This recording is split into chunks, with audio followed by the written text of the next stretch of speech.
এখন আপনারা বলেন আমি কি করব? আমাকে এভাবে মূলা ঝুলাইয়ে যে ধরে রাখছে, মূলাটা উপর থেকে ঝুলাইয়ে ধরে রাখছে, আর আমি নিচ থেকে হা করে আসছি, কলিজাটা আমার ফেটে যাচ্ছে। আমি যে আশা নিয়ে আমি আমার বউ বাচ্চা রেখে মা বাবার সাথে থাকা শুরু করছি, এবং এই কৃষি গরু এগুলা নিয়ে আমি বাড়িতে কার্যক্রমগুলো শুরু করছি, কার জন্য? আমার জন্য। আসসালামু আলাইকুম রহমতুল্লাহ। আমার শুরুটা হলো ওকে দিয়ে। এই যে লাল পাখিটাকে দেখতে পাচ্ছেন, এই লাল পাখিটাকে দিয়ে। তো আগে থেকে একটা কথা বলে রাখি, আমার ভিডিও যদি আপনাদের কাছে পছন্দ নাই হয় দয়া করে এড়িয়ে যান, কারণ অনেকের আমার ভিডিও পছন্দ না হতে পারে। আমি যখন একটা চাকরি করি প্রাইভেট কোম্পানিতে, মার্কেটিংয়ের চাকরি করি, তখন আমার ইচ্ছা হলো আমি গরু পালব।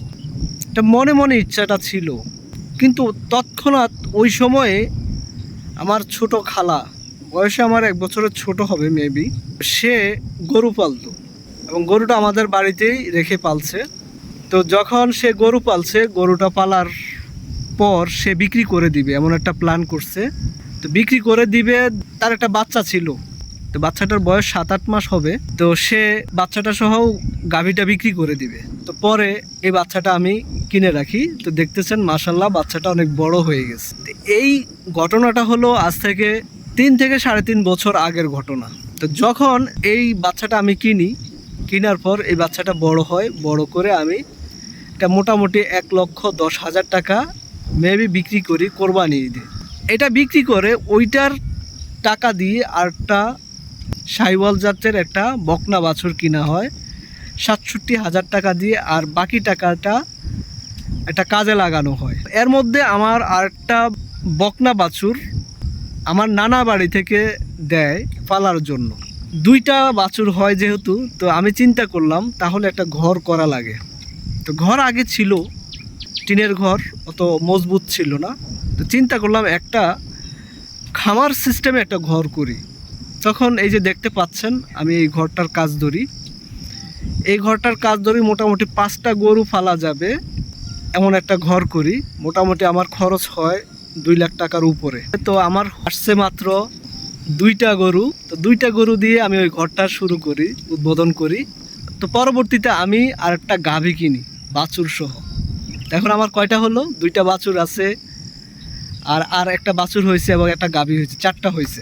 তো যাই হোক, এই 4টা দিয়ে আমার চলতেছে। এর মধ্যে আবার কোরবানি ঈদ চলে আসছে। তো কোরবানি ঈদ আসার পর শাহিওয়াল জাতের যে বাছুরটা, এটা বিক্রি করি কোরবানি ঈদে। মোটামুটি এটা 2 বছর প্লাস হয়ে যায় বয়স। তো এই বকনার গরুটা বিক্রি করে আমি আরেকটা ফ্রিজিয়ান জাতের একটা ষাঁড় বাছুর কিনি 72-73 হাজার টাকা দিয়ে। তো এভাবে আমার মোটামুটি ঘরের মধ্যে 5টা গরু হয়। তো 5টা গরু হওয়ার পর গত কোরবানি ঈদে 4টা গরু বিক্রি করি। আমি চিন্তা ভাবনা করি যে 4টা গরু যেহেতু বিক্রি করছি, 2টা ভালো জাতের ফ্রিজিয়ান জাতের 2টা গাভী কিনবো। আমি 2টা গাভী কিনে আমি যদি প্রতিদিন 10 থেকে 15 লিটার মিনিমাম দুধ পাই, তাহলে মোটামুটি আমার গরুর খরচ সহ আদার খরচ আমার চলে যাবে দৈনিক। এই চিন্তা ভাবনা আমার মাথায় আসে, এটা কোরবানি ঈদের আগে। তো এর মধ্যে কোরবানি ঈদের আগে আমার লাইফে একটা ঝড় আসে। ঝড়টা ছোটোখাটো। তো আমি ঝড়টা কাভার দেওয়ার জন্য আমি আমার আব্বাকে বলি যে এভাবে এই কাজটা করলে মনে হয় ভালো হয়। তো আব্বা বলল যে না, ওটার দরকার নাই, তুমি এক কাজ করো, তুমি এগুলো যা আছে সব বিক্রি কইরা একদিকে চলে যাও। আমি তো আসলে এটা নিয়ে একটু দ্বিমত ছিলাম, চলে যাব কেন, আমি যেটা বলছি এটা করলেই মনে হয় কাজটা হয়ে যায়। তো এখন এভাবে ওনারা বলতে একটা সময় আমি রাজিটা হই এই জন্য, যদি ওনাদের কথা না শুনি, ভাববে ওনাদের কথা শুনি না, ওনাদের কথা মানি না, ওরা মা বাবা, ওই কথাটাকে মাথায় রেখে আমি রাজি হই যে ঠিক আছে বিদেশে চলে যাব। ওনারা বিদেশের জন্য আমার ছোট কাকার সাথে পরামর্শ করে। তো উনি কিভাবে একটা দেশের লাইন করে। এর মধ্যে কোরবানি ঈদ চলে আসছে, আমিও গরু টরু সব বিক্রি করে মোটামুটি ঘর খালি, শুধু এখন একটা গাভী আছে। গাভীটা তখন ছিল প্রেগনেন্ট, এখন বাচ্চা সহ আছে ঘরে। তো আমাকে যেটা বললো আমার কাকা 20 থেকে 25 দিনের মধ্যে বাইরে যাওয়া কনফার্ম হয়ে যাবে। তো আমি মনে মনে এরকম কিছু চিন্তা ভাবনা করে রাখছি, দ্রুতই যেহেতু হয়ে যাবে চলে যাব, থাক চলে যাই। তো 10 দিন 15 দিন এরকম করে ডেট দিতে দিতে দিতে দিতে কখনো 15 দিন, কখনো 1 মাস, কখনো 10 দিন, কখনো 1 সপ্তাহ, এমন ডেট দিতে দিতে আজকে প্রায় 1 বছর।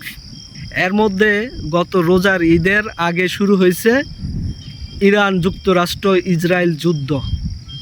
এই যুদ্ধের কারণে মিডল ইস্টের ম্যাক্সিমাম দেশগুলোর সাথে ইরানের একটা যুদ্ধ অবস্থা, যার কারণে আমার মনের ভিতরে একটা সংশয় তৈরি হয়ে গেছে যে এই অবস্থায় আর এই যুদ্ধ যে থামবে বা থামলেও এটা কত দূর থেমে থাকবে, মনের ভিতরে একটা সংশয় ঢুকে গেছে যে অনেকে বিদেশের নিয়ে অনেক নেগেটিভ ইয়েও দিতেছে। সব মিলিয়ে আমার বিদেশ প্রতি একটা রুচি উঠে গেছে। রুচি উঠার পরে আমি ডাইরেক্ট না করে দেই। আমি ওখানে কিছু টাকা পয়সাও জমা দেই, 3 লাখ টাকার মতো। তো না করে দেওয়ার পর বলছি যে আমার টাকাটা একটু ব্যবস্থা করার চেষ্টা করেন, আর ওই বিদেশে যাওয়ার বিষয়টা একটু স্টপ করেন। কারণ আমাকে যেখানে 20-25 দিনের কথা বলে আমার এখানে টাকা জমা দেওয়ানোর ব্যবস্থা করছেন, সেটা তো আর হলো না। আজকে প্রায় 1 বছর। তো এখন আমাকে নতুন করে আবার স্বপ্ন দেখাচ্ছে। মূলত যে বিদেশে নিবে সেই স্বপ্নটা দেখাচ্ছে। সে দেখায় আমার কাকাকে, আমার কাকা দেখায় আমাকে, আমার আম্মা আব্বাকে। তো এখন আবার বলতেছে যে আবার সে চেষ্টা করতেছে, হয়ে যাবে। আমি কথাটা এই জন্যেই বলছি যে আপনারা জানেন আমি শুরু করছি এত টাকা খরচ করে। আমি কিন্তু প্রথমে 5টা গরুর জন্য সেট করছি, তারপরে আবার 4টা গরুর জন্য সেট করছি। সব কিছুই কিন্তু আপনাদের সাথে শেয়ার করা। তো এত টাকা খরচ করে আমি এগুলো করলাম, করার পর আমি একটা বিপদে পড়ে বিদেশে যাওয়ার জন্য রাজি হইলাম। রাজি হওয়ার পর আমার সাথে এই ধরনের আচরণটা করা হলো। 3 লাখ টাকা জমা দিয়ে আজকে 1 বছর আমি ঘুরতেছি। ঘোরার পর আমি তো নিশ্চিত হয়ে গেছি যে হবে না। আমাকে অনেকে বলল যে হবে না, আবার অনেকে বলল বিদেশের বিষয়ে এভাবে অ্যাডভান্স দেওয়া বর্তমানে ঠিক না, উচিত না। কাজ করো, ভিসা হাতে আসুক, তারপরে টাকা। এখন আপনারা বলেন আমি কি করব? আমাকে এভাবে মূলা জুলাইয়ে যে ধরে রাখছে, মূলাটা উপর থেকে জুলাইয়ে ধরে রাখছে, আর আমি নিচ থেকে হা করে আসছি। আমার টোটালি 4টা গরু বেচার টাকা শেষ, মানে ধ্বংস। আমার এই কষ্টের কথাগুলো বর্তমানে আমার মা বাবাও সহ্য করতে পারে না। সহ্য করতে পারে না এই জন্য বলতেছি যে আমার যে এইভাবে টাকাগুলো নষ্ট হইল, ওনারা কিছুই মনে করতেছে না। উল্টা আমাকে কি বলে জানেন? থাক, এটা আজকে না বলি। কি বলবো আপনাদের সাথে, কলিজাটা আমার ফেটে যাচ্ছে, বুঝছেন? কলিজাটা আমার ফেটে যাচ্ছে। আমি যে আশা নিয়ে আমি আমার বউ বাচ্চা রেখে মা বাবার সাথে থাকা শুরু করছি, এবং এই কৃষি গরু এগুলা নিয়ে আমি বাড়িতে কার্যক্রমগুলো শুরু করছি। কার জন্য? আমার জন্য। যাক, আল্লাহ বাঁচায় রাখলে হয়তো আরেকদিন শেয়ার করবো আপনাদের সাথে। দোয়া করবেন আমার জন্য। তো ওই যে বলছি, আমি আবার শুরু করব ইনশাল্লাহ। এখন আপনাদের কাছে একটাই প্রশ্ন আমি জিজ্ঞাসা আর কি, আমার কি করা উচিত এখন?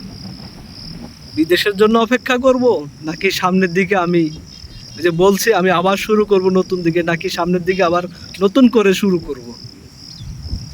এই প্রশ্নটা আপনাদের কাছে।